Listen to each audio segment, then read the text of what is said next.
साथियों, हम पढ़ रहे हैं भारतीय संविधान। पढ़ने से पहले, जानने से पहले थोड़ा सा नॉलेज हो जाए, थोड़ी सी चर्चा हो जाए।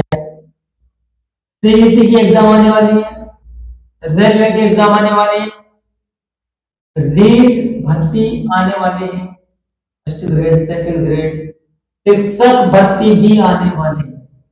तो मेरे साथियों, आपको लगाम कस लेना चाहिए तैयारी पर। आप तैयार हो जाइए मेरे साथियों। मेहनत सब करते हैं, सफलता अच्छी मेहनत, टॉप वाली मेहनत होती है।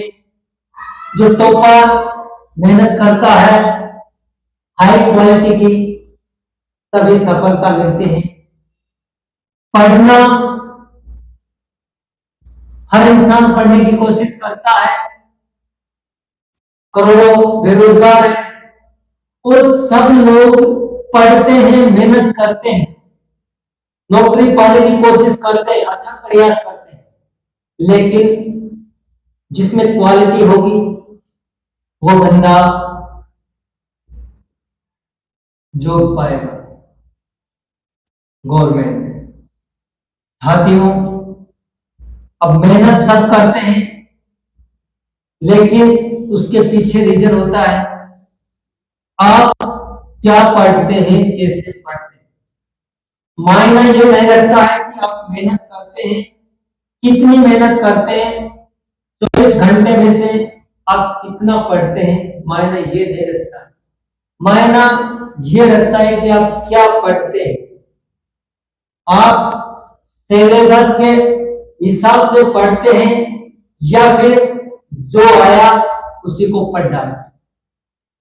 मान लीजिए आपका व्यवहारिक ज्ञान अच्छा है, सब कुछ पढ़ रखा है, लेकिन जब युद्ध भूमि में जाते हैं और उस टाइम पे 3 घंटे आपके पास होते हैं, 3 घंटे में जो 150-200 क्वेश्चन आते हैं, अगर उनको धराशायी नहीं कर पाए तो आपके 24 में से 18 घंटे, 20 घंटे की मेहनत कोई मायने नहीं रखती, सफलता नहीं मिलेगी।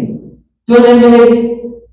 सिलेबस के हिसाब से पढ़ना। तो मेरे साथियों, मैं आपसे एक ही बात बोलूंगा, जैसा आपका सिलेबस है उसी सिलेबस के हिसाब से आप तैयारी कीजिए।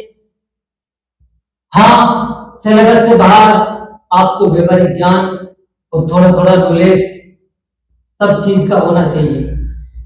रटंत विद्या घटंत ज्ञान कहा जाता है, किंतु कुछ कुछ आपको याद भी, बाहरी वातावरण का भी नॉलेज होना चाहिए। तो साथियों, राजनीति विज्ञान ऐसा विषय है, हर एग्जामों में क्वेश्चन पूछे जाते हैं, सिलेबस में हो या नहीं हो। अब आपसे पूछ लिया जाए कि भारतीय संसद में कितने सदस्य होते हैं, संसद में कितने सदस्य निर्वाचित होकर जाते हैं। साथियों, राज्यसभा में कितने सदस्य हैं, लोकसभा में कितने सदस्य हैं, राष्ट्रपति का चुनाव कौन करता है, भारत का मुख्य न्यायाधीश कैसे नियुक्त होता है, राज्यपाल की नियुक्ति कौन करता है, मुख्यमंत्री को शपथ कौन दिलाता है, मुख्यमंत्री के पद की शपथ लेता है या एक विधायक के पद की शपथ लेता है, प्रधानमंत्री किसकी शपथ लेता है, राष्ट्रपति को वेतन कितना मिलता है, अपनी विधानसभा में कितने सदस्य हैं, लोकसभा का अध्यक्ष कौन है, विधानसभा का अध्यक्ष कौन है, विपक्ष का नेता कौन है, राज्यसभा का अध्यक्ष कौन है, स्थायी सदन कौन सा है, अस्थायी सदन कौन सा है। साथियों, ये ऐसा नॉलेज, भारतीय संविधान में कितने अनुच्छेद हैं, भारतीय संविधान में कितने भाग हैं, अनुसूचियां कितनी है, मूल अधिकार कितने दिए हुए हैं, चुनाव प्रक्रिया, राष्ट्रपति की चुनाव की प्रक्रिया क्या है, प्रत्यक्ष है, अप्रत्यक्ष है, भारत लोकतांत्रिक देश है नहीं है, राज्यों का संघ है नहीं है, राज्यपाल को निर्वाचित होने के लिए क्या अपने राज्य का होना चाहिए। ऐसी मतलब ऐसा नॉलेज, जो एक व्यवहारिक नॉलेज होना चाहिए। कभी कभी एग्जाम में एक दो चार क्वेश्चन पूछ लिए जाते हैं और फिर कहते हैं हर बच्चे इस सिलेबस में नहीं था, आ गए। अभी एनडीसी का एग्जाम हुआ है,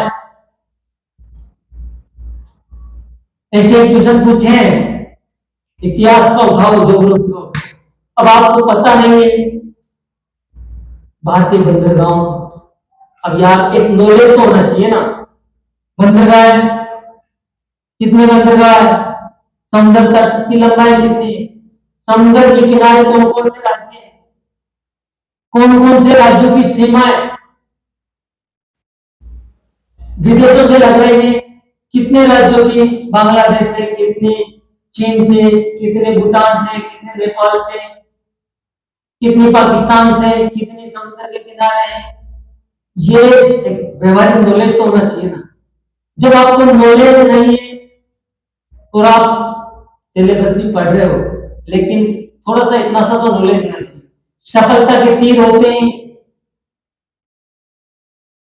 आप सफलता प्राप्त करेंगे, लेकिन कुछ अगर 5-10 क्वेश्चन ऐसे आ जाते हैं आप नहीं कर पाते तो ये हमारा दुर्भाग्य होता है। तो साथियों, बात करने की बात यह है कि आप क्या पढ़ रहे हैं मायने रखता है, कितना पढ़ रहे हैं ये मायने नहीं रखता। आपके एग्जाम में 150-300%, 200% जो आते हैं और वो 3 घंटे आपके लिए महत्वपूर्ण होते हैं। अगर उन 3 घंटों में आपने समायोजन कर लिया उन क्वेश्चनों से,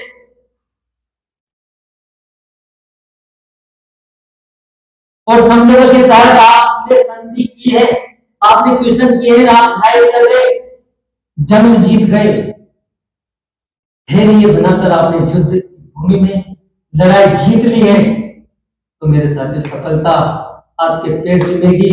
और सफलता ऐसी होना चाहिए कि दुनिया को पता नहीं चले अपनी मेहनत, और सफलता शोर हो जाती हुई बाहर है, दुनिया में हंगामा हो जाए। तो उम्मीद करता हूं कि आप भी ऐसी तैयारी करें। हम पढ़ रहे थे भारतीय संविधान में हमने पढ़ा है साथियों कि प्रस्तावना, जो कि भारतीय संविधान का सार कहा जाता है, भारतीय संविधान की कुंजी कहा जाता है, उद्देश्य कहा जाता है, जिसमें हमने पढ़ा है कि हम भारत के लोग लोकतांत्रिक गणराज्य, संपूर्ण प्रभुत्व संपन्न, समाजवादी, धर्मनिरपेक्ष, एकता और अखंडता, सामाजिक, आर्थिक, राजनीतिक न्याय, विचार और अभिव्यक्ति की स्वतंत्रता, व्यक्ति की गरिमा, एकता, अखंडता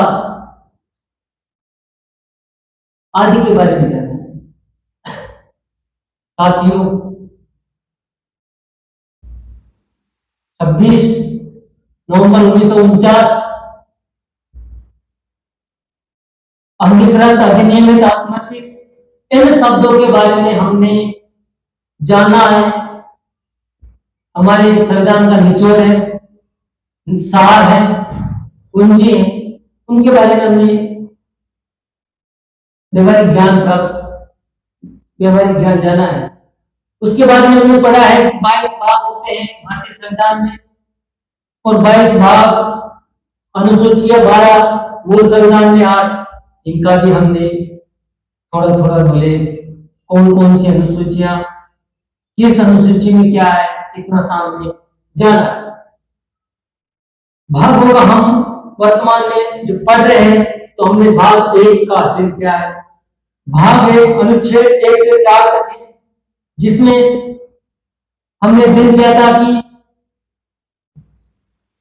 संघ का नाम और उसके राज्य क्षेत्र, भारत का नाम, भारत अर्थात इंडिया जो दे रखा है, और उसके राज्य क्षेत्र, राज्यों के नामों में परिवर्तन, नए राज्यों का प्रवेश में स्थापना हमने पढ़ा है। साथियों, संसद राज्य की सीमाओं में परिवर्तन कर सकती है, राज्य के क्षेत्रों को घटा सकती है, बढ़ा सकती है। एक राज्य को केंद्र शासित प्रदेश घोषित कर सकती है, और केंद्र शासित प्रदेश को राज्य घोषित कर सकती है। एक राज्य को हटा सकती है, बढ़ा सकती है, एक राज्य बना सकती है। तो संसद का अधिकार है।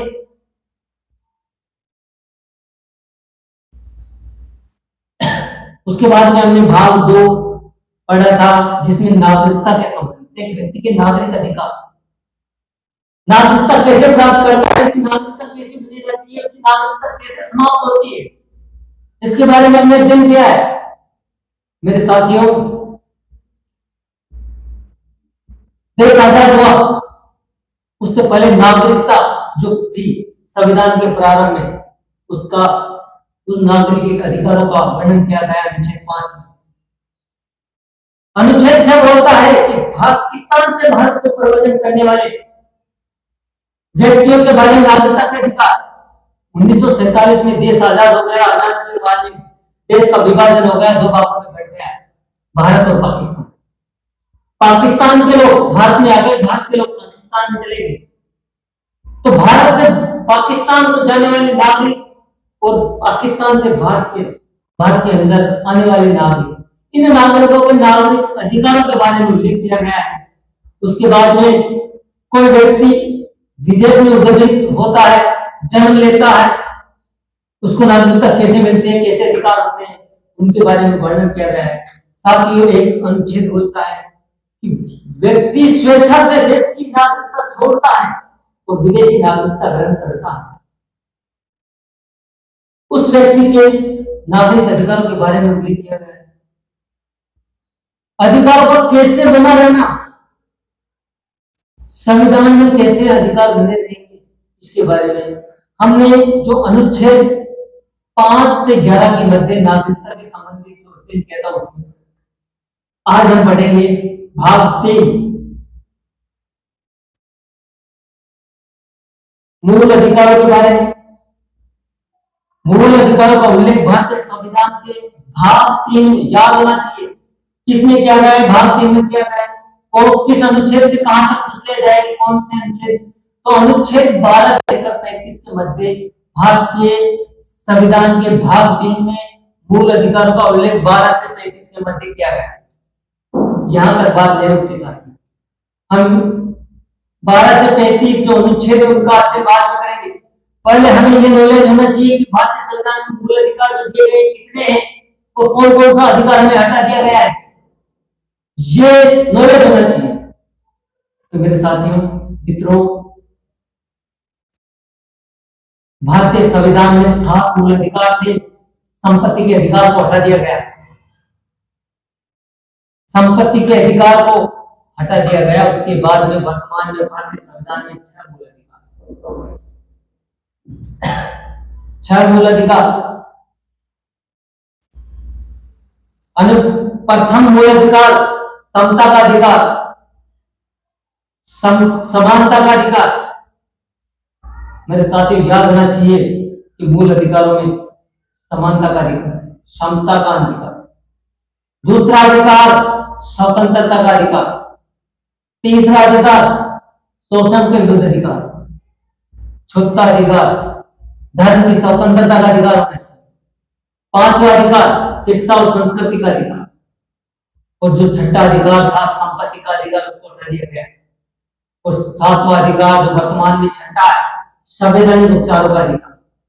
आपको ये 6 अधिकार अपने माइंड में बिठाना है। कभी भी पूछ लिया जाता है कि कौन से अधिकार को भारतीय संविधान से हटा दिया गया, निरस्त कर दिया गया, डिलीट कर दिया गया, आपको याद होना चाहिए संपत्ति के अधिकार को हटा दिया। क्वेश्चन पूछ लिया जाता है कौन सा मूल अधिकार नहीं है,